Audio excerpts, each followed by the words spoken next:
I think we can all agree that getting a headache is the absolute worst, and they affect everyone, no matter your age or gender. They can be uncomfortable or unbearable, but they don't have to be. Here to tell us more is naturopathic Dr. Joyce Johnson. Good morning. Thanks for joining us. Thank you so much for having me today. Before we get to stuff on the display, Yes. Headaches, why do we get them? Well, so many different reasons. I mean, it could be genetics, it could be stress, Right. it could be environmental, maybe it's allergies, or it could be high blood pressure, right? And there's so many different reasons why you could be getting headaches. The first thing I would say is make sure you go to your doctor first and get your blood pressure checked.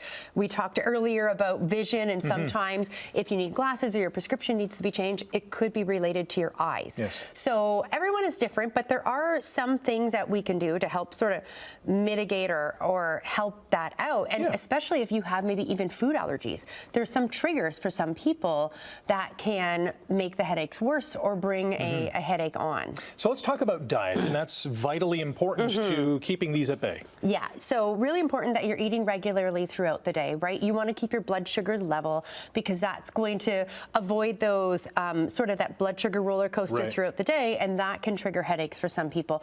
Also keep a food diary if you're someone that suffers from headaches, and then you can figure out if maybe it's an additive, a preservative, maybe it's a processed food, maybe there's so many different things that can trigger headaches for different people. It's nice to keep it written down, especially if you're in that process of trying to figure out what it is that is starting them for you. So in our display here, these are good foods. Yes, these are good. So there's a few different nutrients that we have found that if you're deficient in or you're not getting enough in your diet, that it could maybe bring on a headache or make headaches worse or make you more prone to it. So magnesium is one of those nutrients.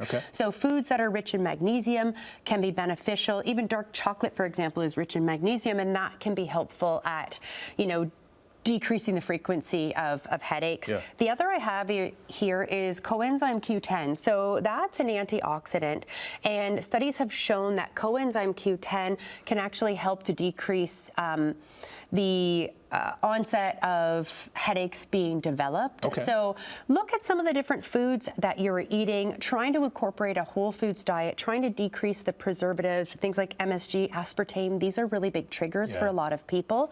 So start with your diet first after you've, ruled out any underlying pathology. Great tips. Hydration, also very important. So important. I think I can say with every health condition that hydration is probably the key to a lot of problems for so many people. So you want to make sure that you're staying hydrated throughout the day. What can happen when you're dehydrated? And I like to think about things physically. So your brain will physically contract. And what happens is it pulls away from your skull, causing pain. So if you keep yourself hydrated, you're going to keep that brain nice and hydrated and decrease that sort of physical side effect from happening. And sometimes water's not enough. So adding like a pinch of Himalayan salt in there can help to keep your tissues more hydrated and help prevent dehydration.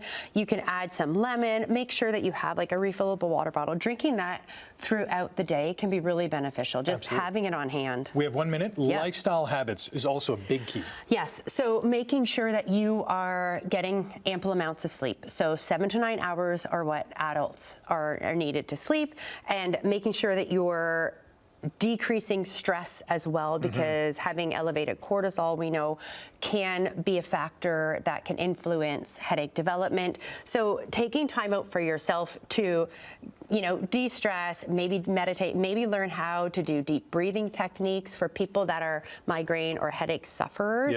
That can be beneficial to get them through. And last, lifestyle is exercise. So you need 150 minutes per week, which is not really that much. For some people, heavy exercise, HIIT training, that is probably not where you want to go if you're in the middle of a headache. But stretching, keeping moving, keeping that blood flowing. We got to go. All the links on our website, chch.com/morninglive.